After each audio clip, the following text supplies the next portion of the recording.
Well, hey everybody, I'm so excited to be here today. This is your Wednesday Team Prosperity meeting, and this is December 4th, 2019, and it is such an exciting time right now, and I'm really excited to share what I've been doing lately, and I know Mike's got a great presentation. I know David's going to say a few words, so we'll go ahead and jump into it. What I want to discuss today, and let me go over to the slideshow and play it for you, is I want to talk a little bit about what I've been doing with the intro call and getting people on the phone with me.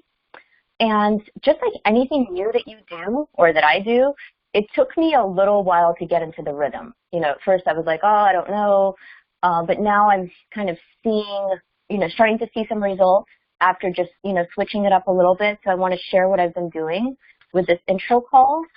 And mostly on LinkedIn, but also on Facebook. I'm doing the same thing. I actually have my first intro call from Facebook here coming up.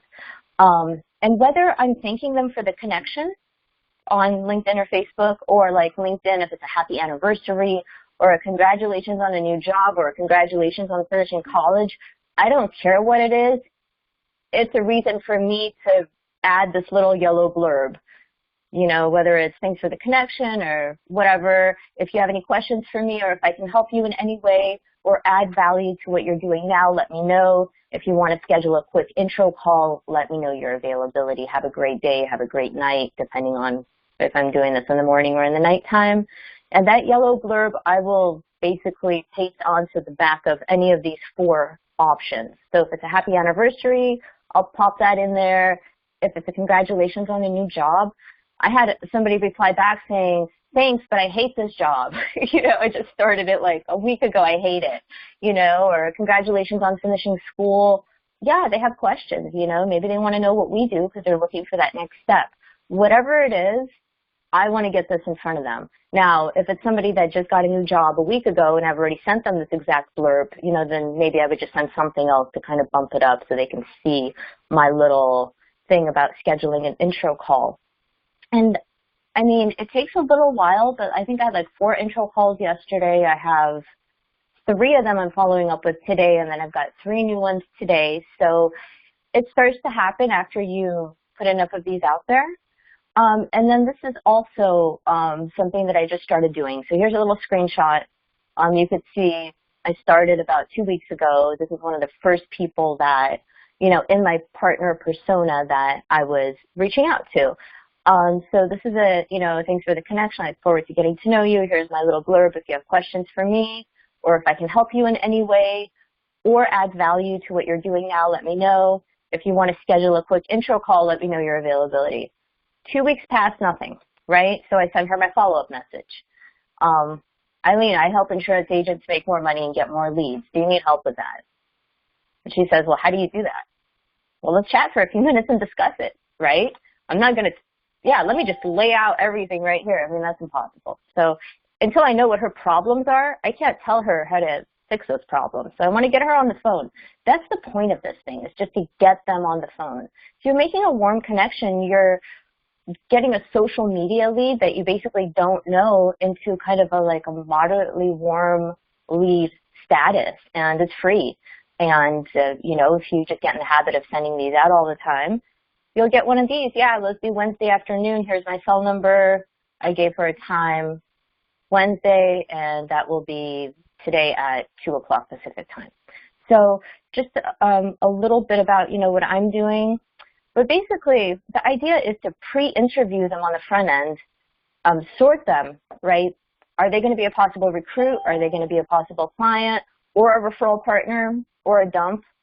Before they even go into my CRM. I basically build rapport, and then I only need to follow up with them once or twice at most to completely resolve the lead. And this came out of necessity for me because I'm just terrible at follow-up, and I have to get better at it, I know, but this helps me get better at it because what I do is I just move them one day over, same time, try to get them the same time the next day. And because they've talked to me for 5, 10, 15 minutes, they feel like they're going to pick up my call. And if they don't, they're a jerk. I don't want to work with them anyways, right? But most of the time, these leads either resolve themselves on the pre-interview or 1 or 2 follow-ups at the most. Like yesterday I had 3. One guy I'm following up with today, he's, watching all the videos. Another person said, I just started something 3 weeks ago, but my friend is looking to build a business and an agency. I'm going to give him my, he's going to share the information with him. And another guy might be a possible referral partner. You just never know. And this is how I do it. This is this one blue sentence, and nobody ever tells me no, and it basically just lets them talk for like 10 minutes. And I'll even leave this on their voicemail if they don't pick up. Hey, it's Alana Amos from LinkedIn. I'm trying to get better at getting to know my LinkedIn contacts, seeing what people do, seeing if I can provide any value. So tell me a little bit about yourself. What do you do? It comes out as one awkward sentence, and nobody would ever think this is a script because I'm sure it's got all kinds of mistakes in it, but it's kind of a long sentence, and it gets them talking, and it gets me writing down what do they do now, and then I'm taking notes. I'm asking follow-up questions. I'm showing interest in them and what they're saying, and that's what's going to build you the most rapport, is because everybody they get on the phone with is trying to pitch them, is trying to sell them. If you actually take like an interest in what people, who they are, what they're doing, while they're talking, you're thinking about how are they going to fit in, right? Are they looking for something? Are they missing something? Are they going to be a client? Are they going to be a referral partner? I'm taking notes. It's almost like somebody uses the term sharpening your knife, right? Or sharpening your axe. If you had 5 hours to chop down a tree, you should spend probably 2-3 hours sharpening your axe, right? Instead of going at it with a dull axe for 5 hours. It's kind of like we're doing here. I'm trying to find out, that's interesting. How long have you been doing that? What do you love or what do you not love? One guy yesterday didn't understand that. I said, okay, what do you like? What do you not like? That might suit you better. I kind of make like a little chart, like and not like. I kind of circle the things that are relevant. I take notes. I figure out where is my value, right? Where am I going to fit in? Where are we going to fit in? And then if they seem like, they might be a good partner, ask them, do you look for additional streams of revenue, sources of income, expanding your business, whatever goes with whatever they're telling you. Or if they hate, working for the man or whatever, do you want to start your own business? Are you, looking to have an exit strategy out of there, And then at that point, they're like, oh, yeah, what do you do? Who are you? Because now you're starting to actually ask them about something more, right? And then I just tell them, we're spreading financial literacy. We're teaching people how money works, right? We have a widely anticipated book release coming out. We're going to reach over 100 million Americans in the next 12 to 18 months. We're exploding right now. We're in need of top talent to fill different types of roles and positions. We're also giving away a lot of free services during this time. Would you like to look at some overview material? Great, I'll send you a link, and I'll LinkedIn message you the link too. And I'll follow up with you tomorrow about this time. Is that okay? Does that work for you? It does? Great. Send the link, follow up, schedule an ABC call if appropriate. That's it. That's it. So that's what I've been doing. Let me know if I can help you with this. It's all about teamwork. We're here to help, and I really hope that helped.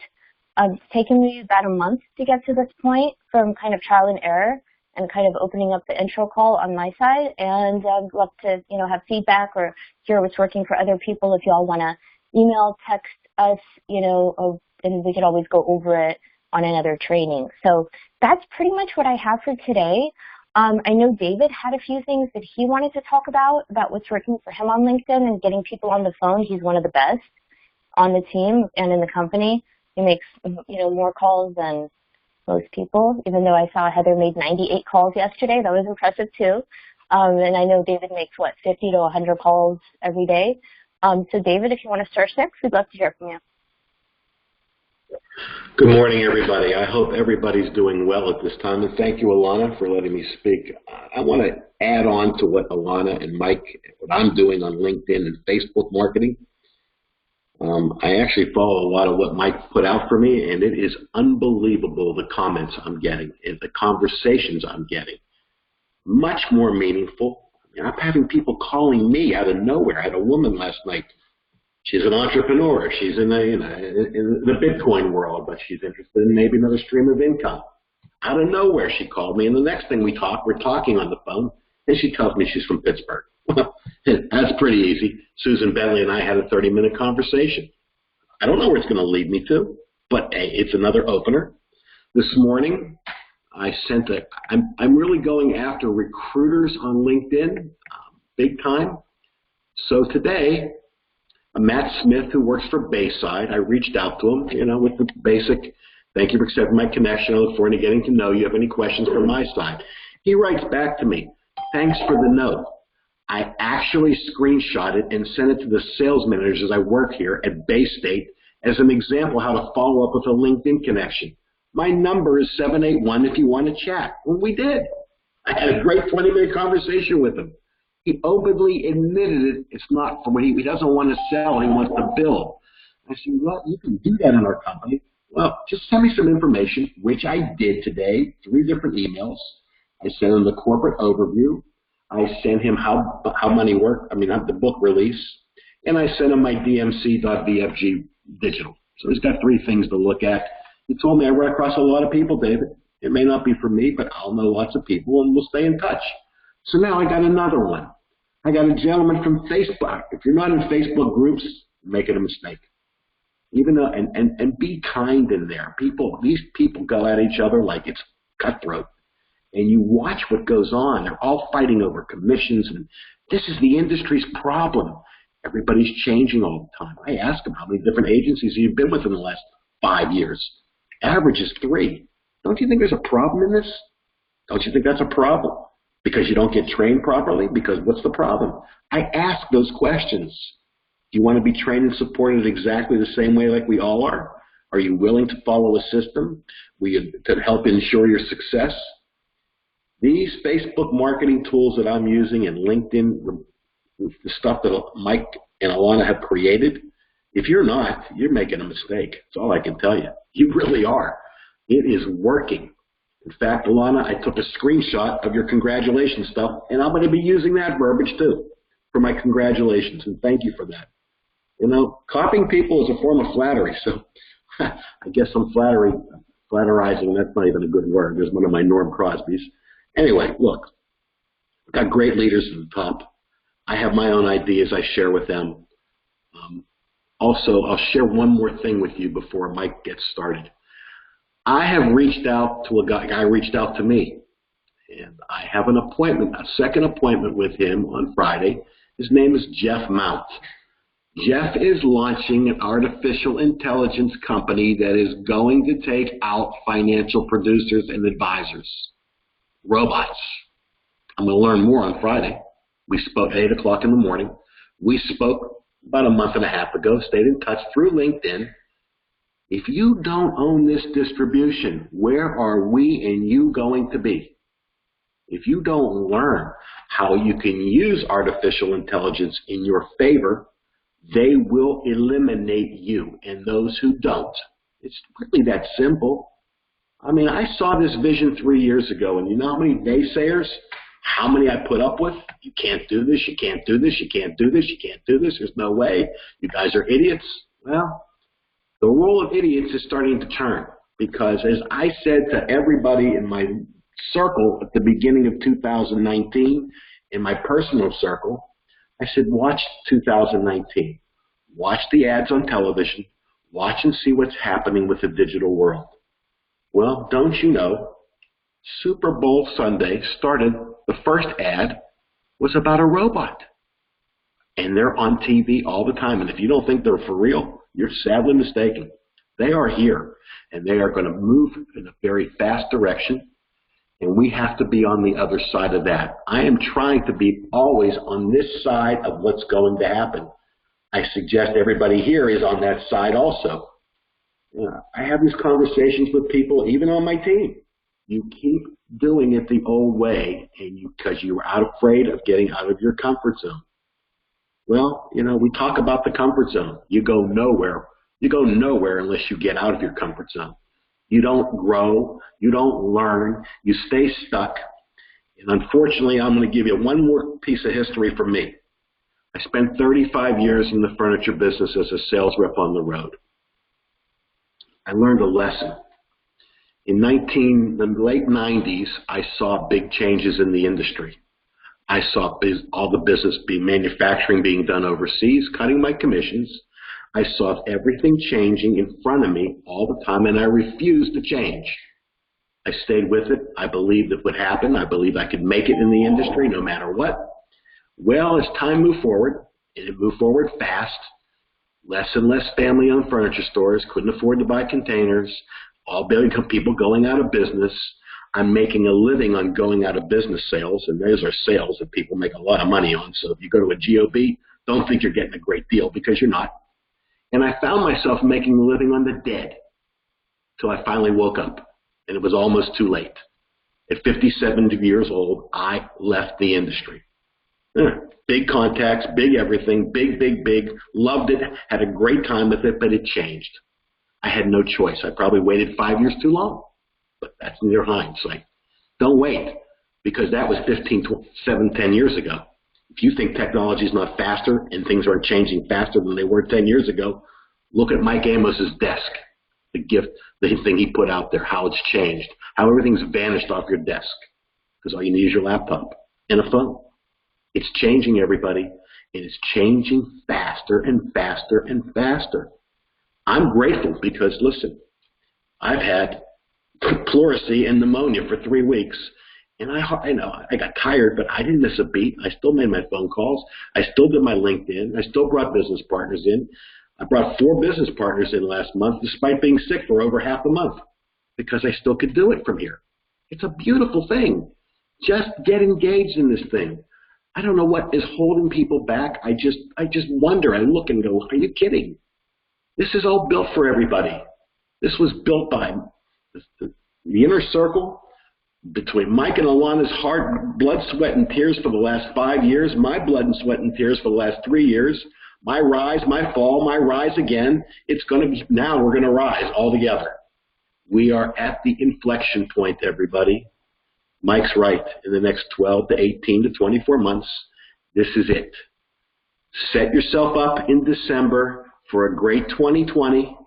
I am bringing in another gentleman from Facebook marketing who's a U.S. Navy veteran, who's in the industry, who's already had 3 people call me that he wants on his team, and we're going to be signing up either Friday or Monday. He's actually ahead of the curve. He's passed up the videos I send him through his regular email. And, that's all it takes is a couple good people. That's what it takes. It just does. It isn't easy finding us. I know that. It is not easy. But if you make the calls like Heather, like myself, like Mike and Alana, and you consistently link in with people and send nice messages back and forth, it will begin to happen. I have a pivot on my own today from a 22-year-old girl in Florida who linked in with me and wanted to learn more about what we do. I pivoted her real quickly. She's 22. She makes over $100,000 a year working for an air conditioning company. So we did an F&A yesterday. Man, we had a great conversation. I prepared a big IUL for her, starting at $250 a month for a 22-year-old. It's a damn good policy for her. She'll be worth, if she follows the plan at age 60, she'll be worth a little more money than she knows what to do with. So I'm meeting her today. The pivot works. Use the terminology, learn the terminology, and then use it on your behalf. Make you yourself out of it. Learn the key points. You don't have to be a robot speaking to it. No matter what happens in this business, it's still going to be people to people, but the artificial intelligence is going to be doing a lot of work for us. And that's, I'm telling you, is happening. So listen, I wish everybody, I thank you for the opportunity to speak. As always, if Mike and Alana are busy, anybody who's on my team here or anybody who's on their team, you're always welcome to call me, email me, text me. I'm ready to help anybody because I know giving the help, you get the help back. Have a great day. Have a great week. Thanks again for the opportunity to speak, Alana.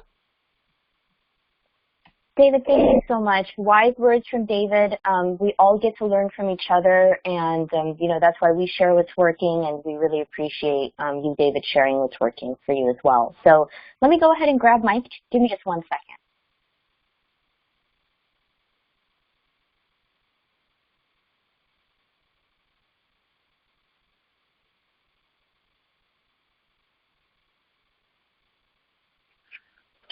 All right, everybody. It's December, less than 30 days before the new year. Alana, really good stuff. David, thanks for speaking. Great stuff as well. And really, if you look at over the last number of weeks here, since we decided to do this 12-week year, no automation tools, no paid advertising, all organic, we're learning some stuff. And we're learning some stuff that we can give to somebody brand new coming in that they can take with no money out of pocket, no automation tools, all organically in open conversations. And that's what ultimately we wanted to do. And we predicted by about week 4 or 5, we'd start having some data points to show what's working, what's not working. Alana showed you guys some stuff. And you would not believe how many people in this industry as well as other industries would have quit after that first message. No intro call response. Most people would have quit. Alana came in with the help message. She got a response back. The help message doesn't work. We've got a how money works message. It's just a point of having positive interactions with people, not pitching them, not coming at them aggressively, but positive interactions with people to try to get a response back from their side. Like David mentioned, going in these groups, everybody's arguing, everybody's tearing each other apart. I just come with positivity, and I try to help people that are new, or I try to help people that are coming out asking questions to try to drive interest in what I'm doing by showing interest in giving something that's actually of value in those groups. So this works, guys. You have to do it daily. You have to keep up with your data points. And if your data points say that not enough people are connecting with you, got a profile problem. It's easy to fix that. But it's just a day-to-day activity that will get you to the point of filling up this pipeline to have people to talk to. We've got clear skies. We've got a wide open opportunity here over the next 24 months to do something special together. However, we're going to have to work hard individually, and we're going to have to work hard as a team to get this done. But the end results, the back-end possibilities here are so enormous that if you just get your mind right, get confident about what you have for yourself and what you have to offer the other side, that confidence is going to come out. And whether you know every single answer to every question or not doesn't really matter. What you've got is the confidence behind a big opportunity. The right people will see that. And that's why really you need to get serious. So if you have whatever you've done or whatever you've not done up until this point, you've got an opportunity to draw a line in the sand and create ultimate velocity for your organization that will spur you to your goals, your partner's goals, organizational goals, team goals, company goals. When we get so big that we start to take over the IMO platform, that's going to be the point of no return, because we'll just continue to eat more and more and more market share on the platform, in the industry. So you don't want to leave this up to chance. And I know that this business can be very frustrating in terms of you have to deal with humans. And human psychology, I tell you guys, you get a crash course in human psychology here, because people have personality defects, people self-sabotage, people hide behind the keyboards, all of these things that frustrate us. But when you start to let that frustration of dealing with the marketplace start to have an influence over how you feel about you, this opportunity, your future, you've lost control. So don't leave your future up to chance. Make sure that you have total control over what you need to do. It's work. It's not hard work. We're not out there digging ditches. We're not out there going to a commute that we hate, going backwards and forwards. It's taking 2 or 3 hours out of the day. We're not an insurance agent that's driving all around to a meeting that may or may not materialize. So this is work. It needs a constant rhythm of activity. You cannot start and stop. It's like you basically never started in the first place. But like I said, it's not hard. We have created something where we have first mover advantage, and that's very important. If you look at the digital disruption that started in the 90s that led to the dot-com era, being first definitely matters. But you can't just say, okay, look at what we've done, slow down and stop. You got to continue to run, continue to increase that lead, because when you do that, you take the advantage and you compound on top of it. When you don't, when you slow down, you stop, or when you come into this company, you have little or no activity, you're not taking that first mover advantage and capitalizing on it. So we need to, even though we've got a nice head start, we need to continue to press the pedal. I would love to see as many of you guys in Vegas who could possibly make it. You know, this is a 100% virtual company, which is nice, but you also want to get to know not only the people that you work with in this team, in this company, but some of the people on the WealthWave side. There's some great leaders here, and ultimately, every time I leave one of these WealthWave leadership conventions, I feel more pumped up about my business. So if you can make it, great. If you cannot, we hope to see you next year. The more you can commit to this in terms of even these little things that seem secondary, like the green carpet event or the leadership conferences, it's going to really help you, your business, your mentality, your mindset. I always pick up things that are, you know, extra valuable to me and my approach going into the new year coming off these. And then don't forget, we've got the football contest going. No matter how many points you have scored or have not scored, anybody can make a nice run. It's still anybody's tournament here. And you've got the touchdowns, the extra point, 2-point conversions, and the field goals, 150 to first place, 50 to second place. It ends while we're in the leadership conference, January 30th. Also remember, this is the last reset for existing people that are in the company right now on the fast track. So you do have the end of January to try to get as much done as possible. But remember, if you are on the standard, the fast track, haven't completed this, just know that what happens is when you have new parties coming in, new partners that have been qualified, hired, trained, and they're coming out of that Tier 6 launch, we're going to start their sprint. And basically what that sprint's going to do for them is give them a roadmap, a blueprint, just a real-time update of where they are. But what that also does for you guys on the standard of the fast track is it spurs you to get to that those numbers, 25 and 75 rolling 90. So understand the importance of this going forward for your new partners. It creates what we're always talking about and what we always want, the velocity, but it also helps push organizational goals as well. We came out of week 3 with one real main message. That was consistency. Whether it's a holiday week or not a holiday week, you know, whatever it might be, the people that really make it and the people that have good businesses that stand the long-term periods of time, they put the consistent rhythm of activity up in front. And the 12-week year teaches us that we can either build on momentum. If you have a great week, hey, you know, take that into the next week. Or if you've had a bad week, it allows us to reset, clear the board, and go into the new week with a fresh outlook. However, consistent top performance over a very compressed time frame will put you far ahead of others, including your competition in and outside of this industry. Can we put together a great, productive 12-week year? And then can we repeat that for a 24 to 36-month run? If so, with this model and this opportunity, you can create incredible results.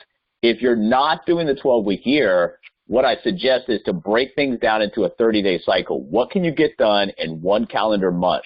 Little to nothing in the CRM, little to no activities, nothing on the calendar, doubt starts to creep in. So you want to paint that calendar with activity. Eventually, it'll be full of manager activity and things that you need to do to help run an office and oversee a portfolio of digital agencies. But in the beginning, get it with personal activity. Get some phone calls on there. Get some follow-ups on there. Make sure that when you go to your calendar and for your partners in the beginning, you'll start to paint that with some activity to get them into that rhythm.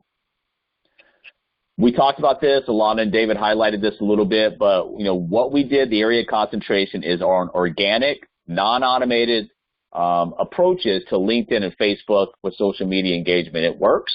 It's just something you have to do every day, and it's not something that you're going to do for 2 days and start to see results. You're going to have to do it for a number of weeks and let the pipeline build and then review your data points. If you've got problems, if you're not getting as many intro calls as other people, help calls as other people, then we need to look at what's going on and identify breaks or things that we can help change and edit to get you that nice flow. But remember, without the data points, it really is just a guessing game. And Alana and I just had a guy, a warm market lead that we knew, past friend in California. He took his medical yesterday for an IUL. He's going to be filling out the payment sheet today. It started, he sent me some type of just a funny video on Facebook Messenger. I responded back asking what he was doing. It works, guys. You just need to be real. You need to be authentic. You need to show interest to other people. If somebody's starting a new business or they're getting a new home, you know, you don't go right with product. You go with congratulations. Hey, how are things going? Just like Alana said, you show interest in other people, and that builds interest in what you're doing. And eventually, through the conversation, those questions are getting to get to the point where the other side says, wait, well, what is it that you do? Why are you, basically in their head, something starts to trigger. Where is this going? What does this person do? And they're going to ask you, and that's a perfect lead-in for some of the things that we've talked about. On the November 20th and the November 27th team meetings and the PowerPoints that we sent out, it's a step-by-step guide for the markets, and then on the 27th for handling objections, asking for the sales, closing language. So I highly recommend that as you guys build offices, you segment some of those meetings out that are really important and make sure your partners have access to it. We're in the fourth industrial revolution right now. David highlighted this a little bit, but the thing that will separate you and keep you relevant in this economy is the ability to solve problems, be a creative thinker, network, be able to show empathy, tell your own story. These are things that robots really can't replace. So understand where you are. And Bill Mitchell said this on the Saturday company meeting. We're setting ourselves up for a 50-year run here. That's remarkable. So, put a number of years into this, back out with something that will continue to grow and pay you for decades and decades, even when your life cycle is ultimately ended. So once-in-a-lifetime business opportunity, you've got to first understand that. You've got to be confident about what you have. We have a #1 real home business in America. We teach you how to become CEO of your own life, escape the 9-to-5 if you're willing to put the work in to do it, and build financial independence. We're bringing innovative disruption to one of the largest industries. This is not a small niche industry. If you ever look at a show like Shark Tank, sometimes they come in and the industry or the product demand is going to be so small, it's never going to grow to a $10, $20, $30 million company like they need it to grow. This is a $1 trillion industry we're bringing disruption to. It's a rare opportunity for those that see it, and then after they see it, they got to be willing to work for it. We're the future, and the future is happening right now. Like I said, if you're looking out from an administrative point, a managerial point inside the IMO for a 50-year run, this is an incredible opportunity to set some roots down and let those roots grow out. It's a virtual business, which a lot of people are looking for. You need to know what that means, what the definition of is, how to explain it, and then when you apply a big industry like financial services, what that means to our partners and our clients. It's financial literacy. It's a big, big problem, and that's another thing you got to be confident about. I believe that financial literacy is one of the biggest, if not the biggest problems facing our country right now. When you start to believe in the mission for the client side, you start to believe in the business opportunity side, that confidence, that excitement comes out. And even if the person on the other side is not interested in really what we're doing, what we're offering, they're going to feel the excitement and the passion from your side. This is the new way of doing business. If people are out there, I was talking to Heather earlier, she was saying, hey, in these groups, they're still arguing that you can't do business this way. We can't really change somebody's mindset, but ultimately we know, and we're 100% confident that we will be proved right and they will be proved wrong. We've got to track right track. And really, guys, what you want to look at and what I try to identify first when I'm looking at a potential partner is where they are on the cash flow quadrant and if they're happy there or are they looking to move. I'll give you 2 ABC examples that I had this week. One was for Alana, and the guy has, in his late 20s, I believe, he's starting to recognize that what he's done up until this point is not working, and he knows that he needs to make a shift over to ownership, more control. That's somebody that's starting to understand the way that he needs to go. Now, we can offer a vehicle to get them there. And then I had another one, a guy in his early 20s, that for somebody else that he just got a job as an employee. He's very happy, still going through training. He's a month in. He likes what we do. It's very exciting. He just doesn't want to do it, doesn't have the 15 hours. He's happy being an employee. So if you're happy being an employee, that's fine. That's not a qualified partner. We're not going to try to change his mindset, start talking about Kiyosaki, the cash flow quadrant. We're going to move on to somebody who's either already on this side or looking to make the change. It's linear income versus leveraged income. And one of the first things that I need somebody, a potential partner, to understand is where they are now and where they need to get to. If somebody's, once again, happier with linear income, they just want to show up, get that quote-unquote security of that paycheck, work for a number of decades, add up total hours in the lifetime and be done. Not somebody we want to work with. We are looking for somebody who wants to create leveraged opportunity, leveraged income. We are changing lives. We have a franchise, a digital franchise opportunity with multiple streams of income with an assembly line that allows us to gravitate towards what we want to specialize in, pass off the other roles that we don't feel comfortable doing, we lack the skill set, or we plain just do not want to do, off to other people that will take that. So inside the model itself, there's some nice innovation that creates new value. So you need to understand all parts of what we do, how we do it, and why it's advantageous to people coming in. You also need to understand, if we're looking at a franchise opportunity, people buy into franchise opportunities because they have a system, they've got a blueprint for profitability that somebody can come in and just plug into instantly. We've got the same exact thing here. The only difference is we're not needing to check your net worth. You're not having to put out hundreds of thousands of dollars to get this rolling, and you're not having to turn over millions of dollars in sales to squeak out 150 grand in profit. If you look at the right side over here, franchise McNomics, what it takes actually to squeak out $150,000 in total operating income, that's a lot of work. That's a lot of overseeing. Here, with basically no fixed and variable costs, the cash flow opportunity is one of the best that I've ever seen.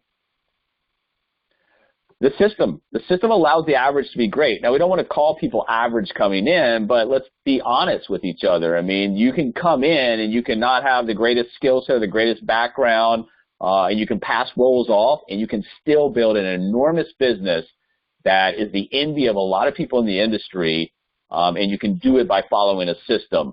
I can tell you guys, when we first came in, we had no idea what to do. This was a loose group of assets put together with a vision, with an idea, but on a day-to-day basis, had no idea really what we were supposed to be doing, what we were supposed to be telling our partners to be doing.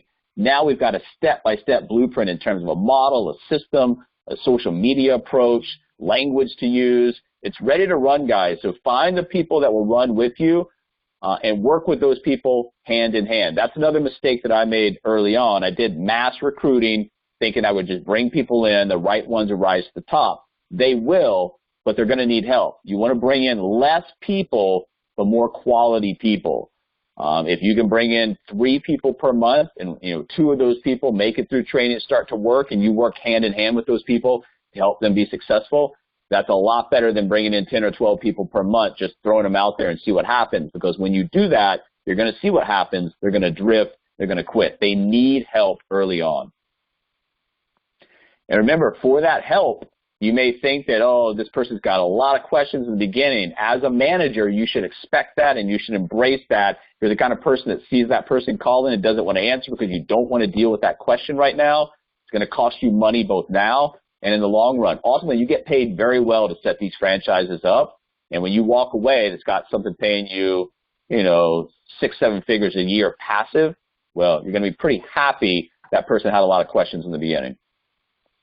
And you need to know how to figure this out, because I think a lot of us understand the opportunity, but we don't really understand how to map out what we're going to make, how we're going to make it, and how we're going to exit. And that's all right here. Except for the bonus income, you can figure everything out. And what I recommend is that you can't count on overrides for income that you need for your month. Whatever it is that you need per month, 3, 4, 5, 10 grand, whatever it is, if somebody's coming in brand new, a lot of that in the beginning is going to have to be done on personal. If you're an inviter, you need to create leads that you can pass on so you get paid for that. If you're an inviter and a consultant, you need to start closing down sales. But ultimately, like a seesaw, it'll be a little overbalanced in the beginning. As your agency starts to build, overrides will come in. You take over an office. You develop new offices. So you have to understand the flow of income, what you need to do. There's nothing more frustrating than coming in and trying to build a model like this with multiple agencies and counting on overrides for everything you need per month. It's going to be a very frustrating experience. Don't do that. And we've got some great ways that you can open up conversation very easily in today's market. And if you do that enough, pinpoint people with existing terms that you can upgrade. It's one of the easiest sales you can make. I've used this example before. I moved to California from Vegas 2004 after college. It was raining ash. They were recalling the governor, and there were 18 and 19-year-old kids rolling around in, luxury sports cars. Those guys and girls were in the mortgage business, It was during the mortgage bubble. You don't have to be the greatest loan officer or mortgage broker or anything like that to make money in a bubble like that. The same thing here. You don't have to know everything about all the products. If you can get good at a niche, understand how many people have traditional term insurance that needs to be upgraded, start asking those questions, there's money, easy money to be made out there. This is your territory. I think I was on a webinar with David Chase before, and I had to answer a couple of questions so they knew where, what my title was over here. So he was inviting me to come back to a webinar, teaching you how SMDs, EMDs, and above build powerful legs. And his whole presentation was based on, you better hurry up because this territory's gone, this territory's gone, this territory's gone, these will be gone soon. I laughed. I mean, it's a joke. This is my territory, and they're never filled up. I will build and build and build across this country. So that's a huge advantage that we have as well. Remember, we're trying to find out, no matter where the conversation comes from, where are they now, where they want to go, how are they going to get there? That's showing interest in them and what they want to get done or accomplish. Then we want them to realize they can't do it alone, they can't do it fast enough, they don't know how to do it. And then potential partners from outside looking in, it's an internet thing. Is this real? Can I do it? What help am I going to get? And then we want to know three other things. What have you been doing with your life professionally up to this point? Do you understand what we're doing? Do you share our vision? And what's going to motivate you to see this through? Remember, just seeing what we see is not enough. What's going to see it through to the end? That's what we're looking for. Not bringing in spectators, but active partners that are going to help us build. It's a 5-year plan. People need to commit to that. I've had enough people come in that have stuck around long enough to say, at that first 9 to 12 months, they really felt like there was a lot to learn during that period of time. And when they got to that point, they had a pretty good idea of the business, what they needed to do. There's a lot that we throw at you coming in. So 9 to 12 months to learn a business, 4 or 5 years to build a business, it's not asking for too much when you look at the back end possibilities, cash flow coming in every single month that continues to build. Remember, there's a lot of diagrams out there that show you the lead generation, the contact capture, the sales conversation, the sales appointment, the completed sale. In our business model, we're looking at basically 3 steps. We're looking at creating marketing, the tier 1, that leads to leads that go in our CRM, and through the follow-up, through the tier system, through everything that we do, we're looking for partners, clients, referral partners, or neither. So you can break our business really down into marketing, CRM, results. That's all you're looking for. And the tier 1 kicks it all off. And on November the 20th, we went through a complete tier 1. Open of your door opening, what you say, how to approach different markets, send out the PowerPoint. But ultimately, the tier 1 is the front door of your business. It creates awareness, it creates interest, it gets people to decision points, and it gets them to take action ultimately. So when you look at building something, what's the foundation? The tier 1 is the foundation. Have enough tier 1 activity, everything else will take care of itself. Have little to no tier 1 activity, you're never going to build anything. What's your story? I was watching a Gary V video yesterday on LinkedIn, and somebody was asking, we have a small mortgage company. How do I compete on social media with the big guys? Gary's like, talk about you. Talk about running over the pothole. Talk about your successes for the day. Talk about, what's going on in your life. Being real, being authentic, telling your story is going to attract people that want to hear more from you. If you're always company pitching, always sales pitching, if it's somebody that your post it turns them off, then they're not going to want more from you. And that's ultimately what you want to do. You want to build an audience, engage an audience, provide value, and then that will help you extract value over time. Remember, we talked about this plenty of times, but people don't buy what you do. They buy why you do it. So what's your story? Why are you here? And that's going to give people a lot of things to think about. And when you've got a clear story about why you're here that makes sense to people, it's going to attract like-minded people. So every company on the planet knows what they do. All of them can answer that. Some companies know actually how they do what they do, but very few companies can clearly articulate why they do what they do. What's the motivation for you? What's the motivation for us? Why do we get up in the morning and go out and do what we do for this business? Also, you need a partner persona. I'm not saying that this is set in stone, that people outside of this partner persona would not make good partners. I'm just saying, as a rule of thumb, if you know what you're looking for, it's easier to find it, easier to communicate with those people with a message that actually resonates to them as that type of person. And remember, one of the things that you can do, we always talk about the confidence. The first thing that you can do for a partner is help them understand they're not joining an organization. We don't get paid to hire people. There's not a split in that incoming admin fee that we make a percentage of. So we're not getting paid to recruit people and just throw them in here. People don't join our organization. They're hired. They've got to go through prerequisites. They've got to go through interview processes. As soon as you adopt that mindset, this process becomes a lot more easier. And you can just, get that into your mind and help the people coming into your organization to always understand that as well. Always evaluate your hires. I do this all the time. Why did this person not work? Why did this person work? And then I try to, just like we talked about dating, if you have a bad relationship, you kind of know maybe what you want to avoid going forward. You may not know exactly what you want, but it's easier to say that, oh, this person didn't make it because of this. I'm going to try to avoid this in the future. And the better you get, it's going to be a lot easier to hire the right type of people. Tier 1 ABC is the key to your business. You schedule enough of these per month, and the pipeline will start to come from partners, pivots into clients, referral business. There's a lot that can come when you do this right.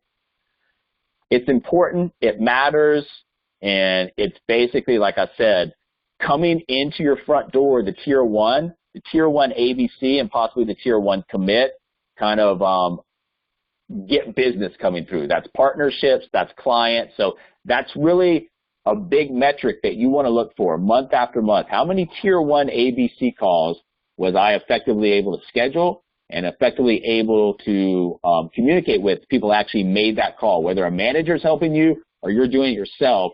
If you've got enough of these per month, 20 plus, your business should be rolling pretty well.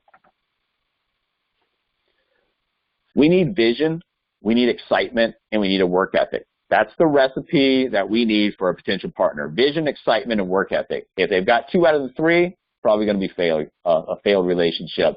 We talked about the cash flow quadrant, but you also need to evaluate people in the people quadrant as well. And that's people that are they're always right. These are people that you can never teach. You're never going to be able to mentor, train, support because they already know everything.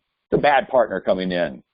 People that are comfortable. These are the people that, don't want to break outside that comfort zone like David was talking about earlier. All the growth is going to come outside the comfort zone. If you're not willing to get outside of that, you're not going to find much success in this business.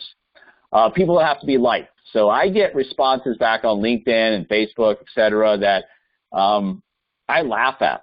I might have a little bit of a warped sense of humor, but I think it's funny. Some of this stuff may hurt somebody's feelings. If they're the person where if they get a response that just shuts them down for the rest of the day, business is going to be impossible. Not everybody's going to like you, and if everybody is liking you, probably not doing something right. You need some of the people to like you, some of the people to disagree with you, some of the people not like you, but ultimately that percentage of people that agree with you with the right message, you'll start talking to. And the last quadrant is where we want our partners. They want to win. They see this as an opportunity. They're willing to put in the effort. They're willing to let their efforts compound over a period of time. And I've had people come right out before and said, Mike, I just want to win. The things that I've been doing up to this point, I've tried. I've had some successes, some failures, but ultimately I want to win big. I keep telling myself, I have this voice inside my head, you are meant for bigger things. Those are the people that we're looking for. Part-time entrepreneur, we need to be honest with these people coming in because if they're looking to make the switch from the E, employee, over the business owner, it's going to have to take, some time that normally when people are getting off work, going home, eating dinner, kicking back, watching Netflix cable, they're going to put into their business. Now, with the assembly line and the platform, we have an incredible amount of help. When they're at their job, we can be closing clients, we can be training partners, but are they prepared to make that sacrifice in order to build a business where a job is no longer needed? If they are, an excellent opportunity. We champion the cause of part-timers. If they're not, pointless to bring them in. They might be able to be a client-side opportunity for you, but they've got to be willing to go through that period of time and create that bridge over to be able to do this full-time. no matter where you're at, you're one hire away from explosive growth. And this is now more relevant than it ever been because the giants of this company, the few in, are still coming. So over the next 18, 24 months, it's not what I can do, not what you can do. Who can we go out and identify, bring in, offer the right training, support, tools, leadership, mentorship, all of those things we package up and let them run wild with this platform. If you can identify those people and bring them in, you can be richly rewarded for being a talent scout still at this stage of our business growth. And remember, one of the things that we always have to improve on is the inner mechanics of the tier step. So as you are creating leads that are from cold market, social media, those ultimately with our system, if it's a partnership, lead to a tier 6 launch, which should have 20 plus warm market leads in there. And once again, if it's 24, 48 hours after the tier 6 and you've got no notes coming through, we need to call that person. Hey, if you're not able to make these calls, we're willing to help you jumpstart your business by making these calls because like Chris has been talking about in the company meetings, when you call somebody and say, hey, Nicholas, Bethany, so-and-so, this is, they wanted me to reach out to you, it creates that rapport, trust, and credibility. Warm market leads are great, and what you guys have to understand is if you work these correctly, every partner coming in is 20 plus warm market leads to get their business going, and that's 20 plus warm market leads for your office that are coming in each partnership launch. Don't waste these leads. Don't let people just go from a tier 6, 5, 6, 7 days with no notes coming through before you get back on top of them. You have to be aggressive in the marketplace and marketing, but you also have to be aggressive as a manager because ultimately people are either going to do or not do, and the people that are going to do, you want to make sure that they know you're on their side, you're going to fight for them, you're going to help them work through this period of time to get things going and find the traction. And that's really what this is all about. This for intro to the CRM, tier 6 launch, if you've got X amount of people coming in your base shop per month, that's X amount of warm market leads. That's one thing that you've got to keep data points in. If I'm having if I've got 8 people coming in my base shop in the month of December and 6 of those people made it around to the tier 6 and launched their business, that's 120 leads. What happened to those 120 warm market leads? If we just don't care and don't want to keep data points, then we'll never know, other than seeing the actual results, what happens. The more data-driven you can be in your approach in marketing, managing, consulting, easier it is you're going to find to fix problems. And when you alleviate and fix problems, it unclogs the money flow here. So if you're bringing in 3 direct qualified partners per month, that's 60 direct warm market leads before they ever hit social media, before they ever do anything else. And then also, as that office starts to build to 10, you've got 200 plus warm market leads coming in. So understand that a lot of the industry, that's all they have to work on is the warm market. All we're asking for people is to pick out 20 of the best warm market leads for a potential client, a partnership conversation, bring those to the table. Let's learn the CRM through those people. But let's also see if we can make you some money. And remember, I saw a note coming through from a new partner, and they reached out to the person. The person already has life insurance, so they're not interested in life insurance, and they're 2 kids and a full-time job. Remember, guys, we have living benefits. So if somebody says, I've already got life insurance, great. That's exactly the reason I need to be talking to you.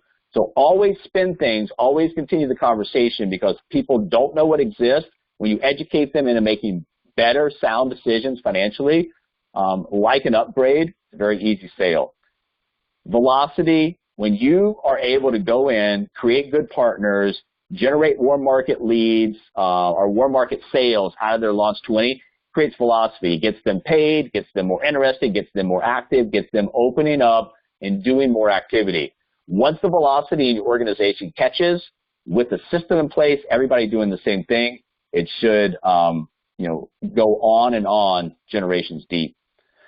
This is the upgrade market, and I know I've showed this to you plenty of times, but if you can end conversations, no matter how short or how long they are, like we talked about last week, if the conversation is going to end and there's no more continuation in the future, one last question, we call it the Columbo moment.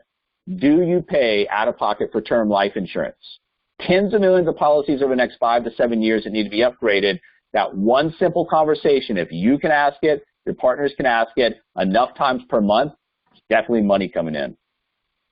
You're an educator. The more that you start to understand that, whether on the marketing side, whether it's on the consulting side, managing side, you're educating people, and you have to understand. You got to have compassion, commitment, dedication, and you got to have an excellence, status to make sure that what you're doing in the marketplace for partners, for clients, is in the best interest serving the community.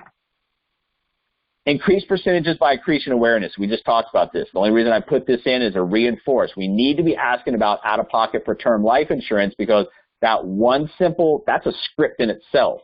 It's a very short script. It's not 3 pages, not a lot of rebuttals. I'm asking a question, getting an answer back, and then we'll put some verbiage with this today when we send this out. But if somebody says, yes, I am, you just need to go, hey, there's been some big changes in the industry over the last 5 to 7 years that have rendered a lot of people's policies to become obsolete. If I do the research and I can, prove that you're qualified for an upgrade to include additional living benefits and possibly monthly savings, do have the opportunity to earn your business, because you don't want to do all this research for somebody and come back to them. They're not willing to do anything. So pre-close somebody like we talked about last week. Change is all around us. The environments are changing. The way we're living, we're changing. The way we're communicating, the way that we're working. We're a company of change. When you get that mindset going and understand what's happening, and not only with the environment, not only with our model, but also our mission statement to the clients. We're trying to change financial literacy. We're trying to instill better opportunities for people to make better decisions about their money that has positive impacts now, but also the potential to have huge positive impacts in the future. The How Money Works Financial Literacy Campaign, this would be, so if I sent an intro message and I got no response, and then I sent a help message and I got no response, I'll come back with this for the third message. You're not pitching. You're not coming at somebody with sales. You're just coming at them with positive interactions that hopefully will spur a response. And out of that How Money Works, we're just trying to identify potential partners, potential clients, or we talked about this in the past weeks, a bridge. The How Money Works conversation and message is so positive that we're finding people are willing to take it if it doesn't fit into them on the partner or client side and pass it on to other people. Understand where your audience spends time. So if you're just sending an email and you're not texting the link out after a conversation, remember we asked, hey, is this a text number? We want to make sure, it probably is most of the time, but you want to verify. And if it is, give them alternate ways to get the information. I see so many notes coming through. Client did not receive the email, resending. Well, the client the first time or the partner the first time should have the opportunity to receive the email. If it's in LinkedIn, receive it in LinkedIn messaging and receive it via text. I want to give them as much opportunity. If they've got the device right there and they hang up and they see the note come through, they might click it right then and there. Understand where your audience spends time online and reach them there. You're stuck in a conversation, no matter how early, how late it is in the conversation. If it's one of those weird moments where you don't know what to say next, just ask a question. That's the easiest thing. We talk about like a blind date. There's an awkward silence. You're not sure where to take the conversation. Just ask another question. Get them talking more, because that question and their response could be some of the information you were looking for anyway. Movement is the key to learning. You're never going to learn this business. You're never going to learn social media. You're never going to learn effective closing skills unless you're actually practicing it each day. Get out there, have the momentum, have the activity. You'll learn through not only your mistakes, but your successes as well. And just keep repeating. Repetition is the key to mastery. If you do this stuff every day, and guys, I'll give you an example. I was caught off guard yesterday by an intro call that I had set up. The reason was he had set it up for like 3:50. We don't really have that on our calendar, so I thought he originally had missed it, and I was doing something else, answered the phone. I didn't have my information in front of me. One of the worst intro calls I've ever had, because I just winged it. I didn't have the set of questions in front of me. If you're going into your intro calls, your help calls, your How Money Works calls with no defined script, questions, or direction that you're trying to take the conversation, it's going to just be like watching a dog chase its tail. You're trying to move forward in a straight line, not move forward in circular motions with no real direction. And as we go forward, and I talked to Heather about this today on a call, you want to make sure that your face, your name, your message is out there into the marketplace with the ability for multiple people to see it at one time. Yeah, if you're speaking to somebody one-on-one, that's a great conversation. You should be dialed into that. But ultimately, you want to give people the opportunity where you could be in front of them 20, 100, 1,000 at a time. And as your business builds with velocity, the more you start to understand how to put yourself out there in an area or in a marketplace where lots of people can see the message, it works to your advantage.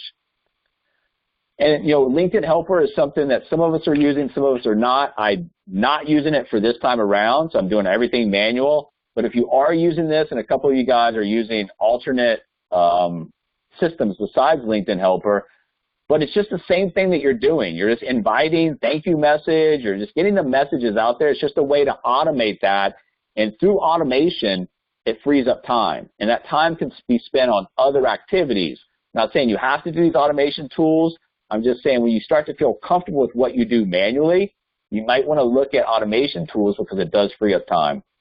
And it's a very simple 1, 2, 3-step process that you can repeat. And then when you get to the end of it, you've got a file. And if that's, business owners, you can come back every 30, 60, 90 days, whatever it might be. You've got that file, go in and blast out a message. It's coming to the end of the year. We're always looking for more ways to drive communication off the platforms to the phones, online surveys for any type of big goals they're having. 2020 we talked about is a symbolic year, even though it's really just another year. People are going to be looking at reflecting, making changes, and setting themselves up for the years to come. Use that as an advantage. And remember, don't pitch, don't sell, interview, ask questions, network, get to know people. All you're doing is taking these platforms on social media or whatever marketplace that you're working, and you're using messages, you're using network, you're using branding to drive people off the platforms that can eventually be producers or consumers. 2020 is a huge year. 2021 is a huge year. Those 2 years, the next 24 months, can really set up your next decade. So have a vision for what you're doing now. Have a vision for the next 24, 36 months, but understand that vision is going to drive the ultimate vision for the next decade. So appreciate you guys being on today. We will send this out. If anybody has any questions they want to go over, talk about right now, we ran a little bit over. We'll go ahead and open it up. If not, if you guys are working, just know on the backside, we will be more than willing to do anything that you need. If you're struggling, if you need help with strategy, marketing, we don't know unless you raise your hand. But the first thing we're going to be doing is asking you what you've been doing, because like Alana said earlier, we don't know the problem. We're talking to the outside market. We can't offer solutions. Same thing internally within the organization. We don't know your problems. Can't really identify and pick off the solutions.